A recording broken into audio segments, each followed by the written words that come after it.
Hi, so I'm Kelly Marie Hodgkin and I am a business mentor.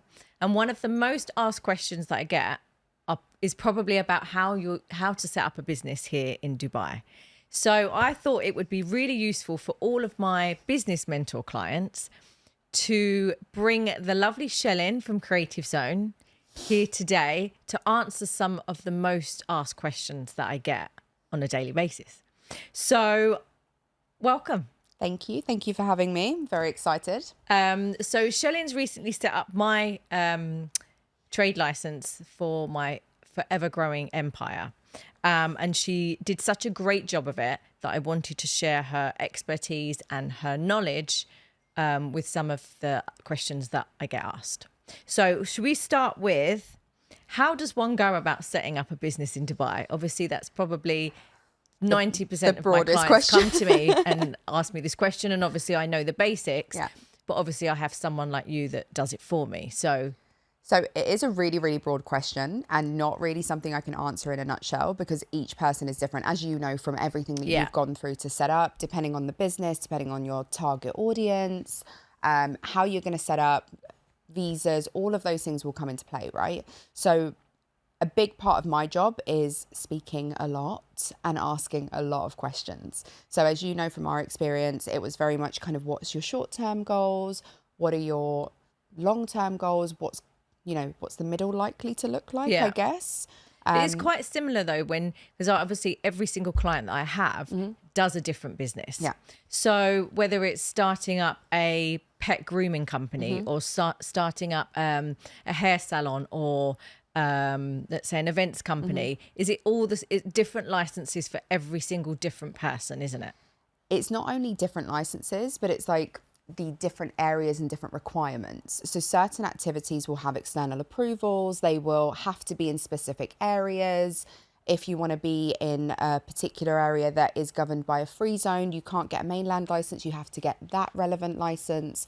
So that's kind of why I have to ask a lot of questions. But these kind of things, say for an entrepreneur or a busy business or businesswoman or man, these kind of things honestly bore me. But you take all of that stress and the anxiety and all these questions, you take it from them and you deal with everything. To be honest, I know it can sound pretty boring and it's a lot of information, but I actually love it because it kind of fills the gap between people like me and you, right? You teach them what to do on an everyday basis and make the money. I give them the platform, which allows them to actually do that. Yeah. So you break it down. So, I mean, you broke it down so easily for me with, this is what you're doing. This is where your license needs to be. This is where your office needs to be. This is how much it's going to be done. Yeah. And obviously you have to go through all of this rigmarole to work out what's the best for the client. But as you know, I will avoid telling you all of the boring legalities in the background because you don't need to know about it. You don't need to stress about it. Your focus is, let me go and make money and build my brand and build my business.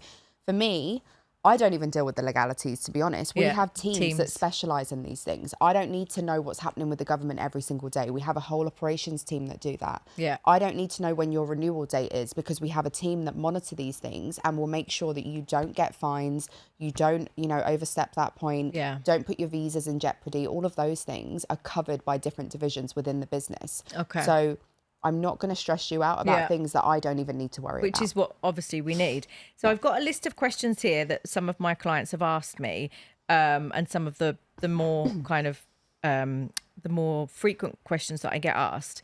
How often do you need to be in the UAE for a residency? To maintain a visa? Yeah. So technically it's only once within every 6 months. So you just need to come out of the airport in order to keep that visa active. But if you want tax residency, that's a different subject altogether and you have to do 183 days within a year. Okay. Let's break that down again. So once every 6 months, if you just want to keep the visa active. Okay. So obviously I've got a lot of clients that live in different countries. They travel between Europe, the US, Canada, whatever. Do they have businesses here? They have businesses here. So obviously once every 6 months, in and out, done. That's just to maintain everything, right? If you don't want to pay tax in another country. If they don't want to pay personal tax. Personal tax. Because the corporate tax is still applicable based on the business location, which in this case would be UAE. Okay. But then the income tax or the personal tax implications are very much based around where the person spends the majority of their time or, you know, crosses thresholds. Which is what was the answer to that one? So in other countries, every country's got their own rules. But if you want to be deemed a tax resident in the UAE, it's 183 days per year. Have to be inside the country. Not consecutive. So just in total. Yeah. So you don't have to be here for 183 days and then you can leave. No. So it's just in total in 365 days. Yeah. 183 of those you've got to be in here. Exactly. Okay. But people still have to be careful not to cross any triggers in other countries. Sure. Because obviously if we go back to the UK and we spend 90 days there, we're still going to have an issue from them. Right. So if you go back to the UK and you're there for 90 days in a row. Yeah. Well, no, in the financial year again, yeah. Then they'll flag that up. Yeah. Okay. See, these are important questions. I mean, I'm not a tax expert, so don't go too deep into these questions. Okay. So that was the second question. Visas. Yeah. So a lot of my clients come to me, set up a business, they want a visa, then they have a spouse, and then they have kids. Yeah. So do you take care of all of that for them as well? Obviously, when you come over, it's not just let me set up a business and get my own visa. You've got, you know, people with families that they have to think about. So we can do all of that from beginning to end. So the dependent visas for the wife, children, whatever, that's really easy to kind of do. Obviously, initially it's kind of business, then the kind of key person's visa against that business, then the dependents. And how does it work? This is a very weird question, maybe. If it's, say, me, and then I wanted to get my husband a visa. Yeah, you can do that as well. Oh, okay. So it's not like a husband has to get his wife one. No. I think I just float in that direction because that's more common. Right. Okay. But I mean, I don't need to give my husband a visa. There's no restrictions. But, you know. And if someone comes over, sets up businesses with you, and then they decide I want a golden visa, how do they do that? So we can do golden visas as well. Okay. There are obviously different routes to get the golden visa. So you've got to qualify. There's property routes, there's salary routes, there's a couple of other more creative ones as well, which are dependent on particular people. But we can help with all of those routes. Okay, amazing. What's the best type of visa that you can have? Would it be a free zone or a mainland visa? Visa or business license? Business license. It's not really a case of best, right? It depends on the client's needs. Because obviously if you're doing business internationally and you're not planning on building locally at all, you don't need the extra expense that comes with a mainland license. If everything's kind of online. Like in children's terms, what's the difference between free zone and mainland? Okay, so mainland is effectively fully fledged on the ground business that can do business anywhere in the UAE as well as internationally. Free zone is limited to other free zones and international business. That being said, there are some grey areas as well with free zones because obviously a lot of businesses online now, digital, if you generate income and it happens to be someone that's walking down the street, it's very difficult to monitor that, right? So there are some grey zones as well, but the black and white of it is mainland, anything, free zone, bit more restricted. So the mainland trade license, I assume, would cost more than a free zone? Yes. A few more requirements as well. So typically they might need a physical office. Yeah. With a mainland, you have to have something attached to it, right? So the likelihood is that you get more out of it, but it's a bit more expensive. Yeah. Okay.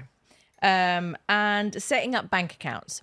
So obviously, I mean, my favorite subject, minefield out there. So for my clients who set up a business and they obviously need a business bank account to go with that, do you take care of all of that as well? Yeah. So we have a banking division as well who maintain the relationships in all of the major banks. Like you said, it is a minefield. Yeah. There's a lot of kind of boxes to tick and processes, and you know, those of us from the UK, it's very different, right? We're used to just going in, company's house certificate, passport, there's my bank account, see you later. Yeah. It's a bit more of a process here and can be a bit confusing, especially if you're doing it for the first time. But you do it all.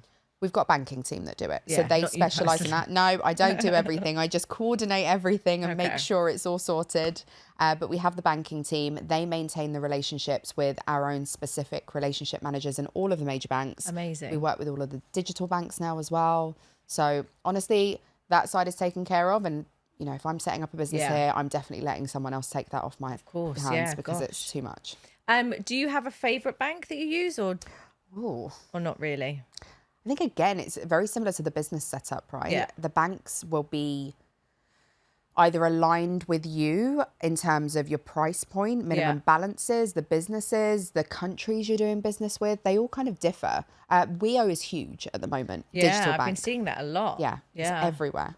So WEO is a great solution for the interim. But then again, it depends on how many transactions you're having, the countries. It might not necessarily suit everyone. Yeah. But it's become more popular. Yeah.